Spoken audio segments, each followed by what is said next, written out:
So ni wedi dilyn yn addysg i gyd ar drywydd wyddonol. Doedd gen i ddim byd pasio lefel tygau i brofi'n ngallu iaith i. Roedd rhaid i fi ddysgu Cymraeg mwyn cynnal gwasanaethau yn Cymraeg yn y capel yma. Felly gwnes i Tystysgrif Sgiliau Iaith mwyn cael tipyn bach mwy o hyder.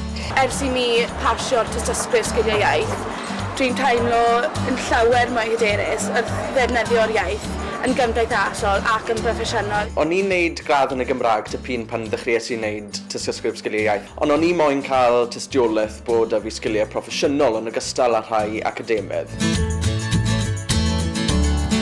Dwi'n astudio drama theatr yn y brifysgol, ac roedd meddwl am wneud y Tystysgrif Sgiliau Iaith yn ychwanegol ar waith ymarferol a'r waith papur yn fy moyn i hi ychydig. Rwy'n astudio gradd llawn amser, rwy hefyd yn gweithio llawn amser ac rwy'n fam i 2 o fechgyn.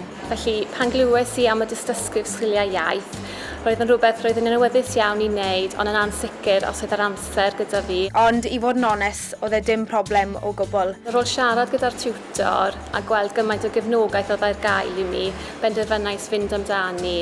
Roedd llawer o help i gael wrth wneud y Tystysgrif, enghraifft, sesiynau paratoi, a doedd dim rhaid i chi fynd iddyn nhw, ond yn bersonol, roedden nhw'n help mawr i fi. Mae awyrgylch o sesiynau'n hollol anffurfiol. Mae yna gyfle i chi ofyn cwestiynau am yr hyn sy'n eich drysu chi am yr iaith Gymraeg.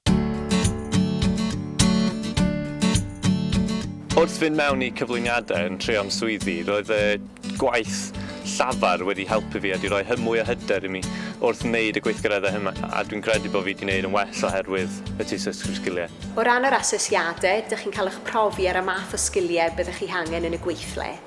Yn yr asesiad llafar, mae angen gwneud cyflwyniad PowerPoint, pethau fel trosi o un iaith i'r llall a chywiro darn o Gymraeg, oherwydd mae dyna'r math o beth bydde cyflogwyr yn gofyn i chi wneud. Mae'n bwysig cofio fod dystysgrif ar gael i unrhyw un bod o'r maes celfyddydau neu gwyddoniaeth fel fi. Pan dyn ni'n recrwtio, dyn ni yn chwilio am sgiliau Cymraeg a dwi'n gweld bod y tystysgrif yma yn un ffordd i brofi bod y sgiliau gennych chi. Os oes rhywun yn ceisio am swydd yn y gamfa wen gyda Tystysgrif Sgiliau Iaith, mae fe o fantes fawr iddyn nhw. Mae'r Tystysgrif wedi paratoi fi ar gyfer y gwaith yn y myfyrwyr yma. Roedd o'n neis cael rhywun allanol yn dweud, oes, mae gen ti sgiliau iaith, digon da i fynd i mewn i'r byd gwaith. Ac mae am ddim.